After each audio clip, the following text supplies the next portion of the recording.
Antes de comenzar, un enorme agradecimiento a los dragones del vacío y señores del Imperio Infinito. Gracias a ellos puedo seguir trayéndoles contenido. Y ahora sí, vamos con la historia. Constructores de carbono. La humanidad llevaba mucho tiempo fascinada por el concepto de la vida extraterrestre. Nos preguntábamos dónde podríamos encontrarla, qué formas podría adoptar y cómo se comportaría.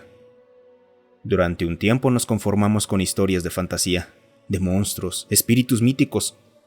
Con el tiempo, a medida que nuestra tecnología avanzó, comenzamos a mirar más allá de nuestro planeta y hacia otros mundos. La decepción fue enorme. Recorrimos todo el sistema solar en busca del más mínimo indicio de vida y no encontramos nada. Nuestras naves no detectaron bacterias en la atmósfera superior de Venus. No había fósiles en Marte, sin importar qué tan profundo excaváramos o qué tan lejos exploráramos. Retiramos el hielo de Europa y Encélado solo para encontrar mares alcalinos estériles. Incluso construimos telescopios de gran potencia para escudriñar otros sistemas estelares y comprobar si alguien más hacía lo mismo que nosotros. ¿Y qué encontramos? Absolutamente nada. Nadie más estaba construyendo enjambres de Dyson ni desmantelando asteroides para fabricar legiones de hábitats espaciales. Nadie más emitía potentes señales de radio de alta energía ni impulsaba sondas interestelares mediante reacciones de antimateria. Hasta donde podíamos decir, ni siquiera existían los componentes básicos de la vida alrededor de otras estrellas. No encontramos evidencia de nada.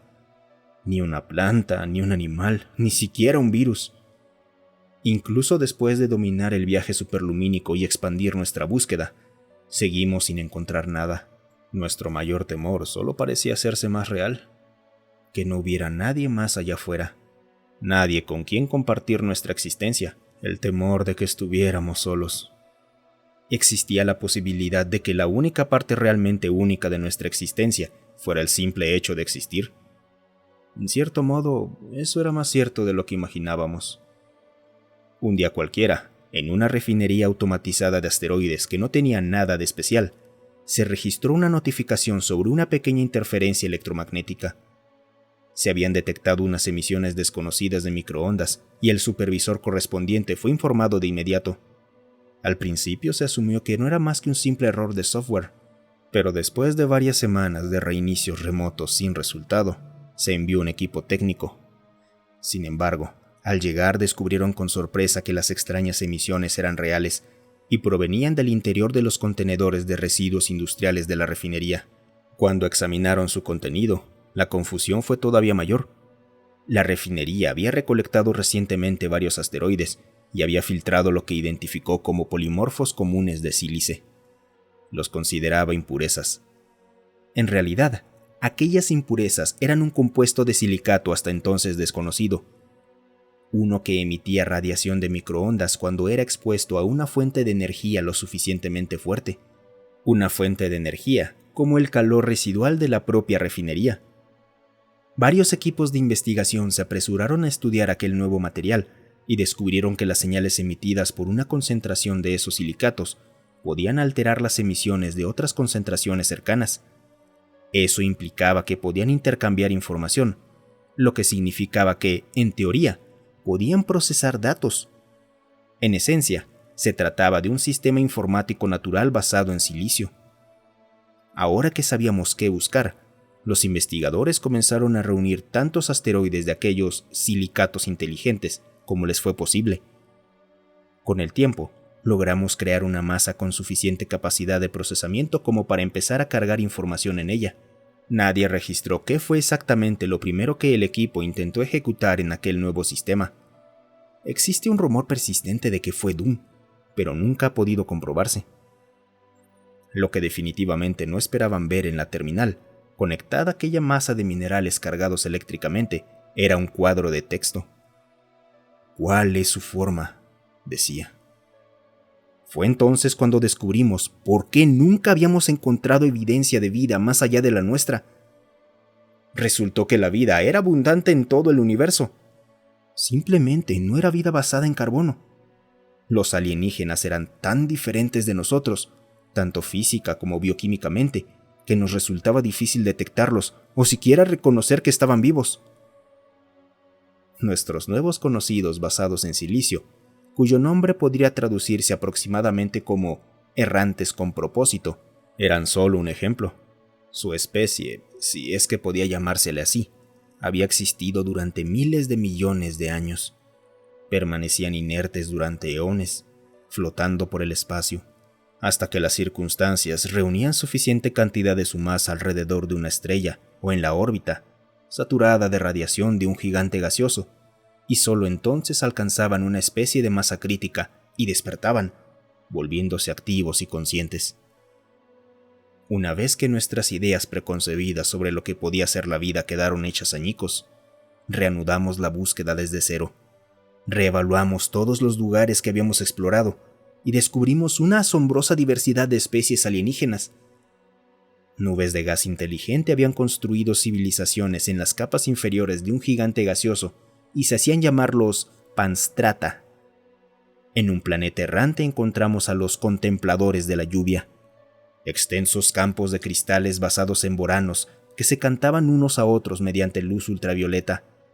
Incluso estaban los propietarios libres, láminas de plasma autosuficientes que habitaban la superficie de estrellas enanas y se alimentaban del viento estelar.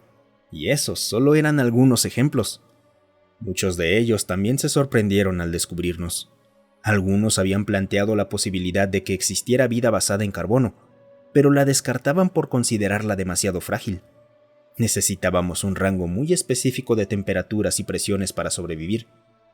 En un universo tan violento como el nuestro, las probabilidades de que un planeta permaneciera estable el tiempo suficiente para que surgiera la vida basada en carbono eran consideradas estadísticamente imposibles.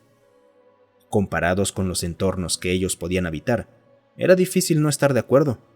Después de todo, las estrellas enanas y los gigantes gaseosos de alta densidad son mucho más comunes y estables que los planetas similares a la Tierra. Y sin embargo, como terminaríamos descubriendo, nuestros orígenes basados en carbono también tenían sus ventajas. La mayoría de las especies alienígenas eran inmóviles y dependían de su resistencia natural para extenderse por sus mundos natales como si fueran musgo u hongos. Incluso aquellas capaces de interactuar con su entorno y desplazarse por él estaban limitadas por su propia fisiología. ¿Cómo podría una especie que existe en un estado no sólido de la materia fabricar siquiera herramientas básicas, y mucho menos naves espaciales? Al parecer, debido a su bioquímica, estas especies carecían de la necesidad o de la capacidad para desarrollar la mayoría de las formas de tecnología. Como resultado, a pesar de que muchas de estas especies alienígenas eran varios eones más antiguas que la humanidad, muy pocas tenían presencias interestelares o incluso interplanetaria, y las que sí la tenían, seguían estando a merced de los caprichos del cosmos. El caso que mejor ilustraba esto fue el de nuestros primeros contactos, los errantes. Incluso cuando uno de sus cúmulos autoconscientes llegaba a formarse de manera natural, aquellos pequeños grupos de asteroides inteligentes no tenían ninguna capacidad para controlar sus propias órbitas. Su ciclo de vida consistía en replicarse tanto como les fuera posible, antes de que las fuerzas gravitacionales que los habían reunido terminaran inevitablemente separándolos. Claro que a los errantes aquello no les preocupaba demasiado. Así era como siempre habían existido. Era aquello para lo que habían evolucionado. Aún así, por habernos abierto los ojos a la diversidad del universo, muchos humanos sintieron que al menos debíamos ofrecerles algo de ayuda. Así que les proporcionamos motores de propulsión y equipos de comunicaciones de largo alcance, permitiéndoles desplazarse por sus propios medios por primera vez en su historia. Gracias a esos nuevos sistemas de propulsión, los errantes con propósito se convirtieron en una raza de naves espaciales vivientes y en los astronavegantes más experimentados del espacio conocido. Destinos similares aguardaban a todas las demás especies con las que entramos en contacto. Después de conocer a los contempladores de la lluvia, obtuvieron acceso a complejos sistemas de cómputo y almacenamiento de datos. Ahora que podían registrar sus pensamientos, los contempladores de la lluvia demostraron poseer una comprensión innata de la física que las mentes más brillantes de la humanidad jamás podrían igualar. Para los propietarios libres, construimos espejos orbitales capaces de incrementar la intensidad de los vientos estelares de su estrella, proporcionándoles una abundancia inimaginable. A cambio, se hicieron famosos por su dominio de la ingeniería atómica. Fueron capaces de forjar prácticamente cualquier material a partir de los elementos presentes en sus mundos estelares. Poco a poco, fuimos conectando aquellas especies que durante tanto tiempo habían permanecido aisladas por las limitaciones de su propia fisiología. Antes de darnos cuenta, había surgido una auténtica comunidad galáctica, unificada gracias a nuestra infraestructura. Y sí, ha habido problemas, y los sigue habiendo, no se equivoquen. Se han librado guerras y han ocurrido crisis. Pero una vez superadas sus antiguas limitaciones y aportado cada civilización sus habilidades únicas, aquellas sociedades tan distintas comenzaron a lograr cosas extraordinarias. Se construyeron megaestructuras, se realizaron descubrimientos científicos asombrosos, y se abrió un futuro lleno de posibilidades. ¿Y nosotros? Simplemente era agradable dejar de estar solos.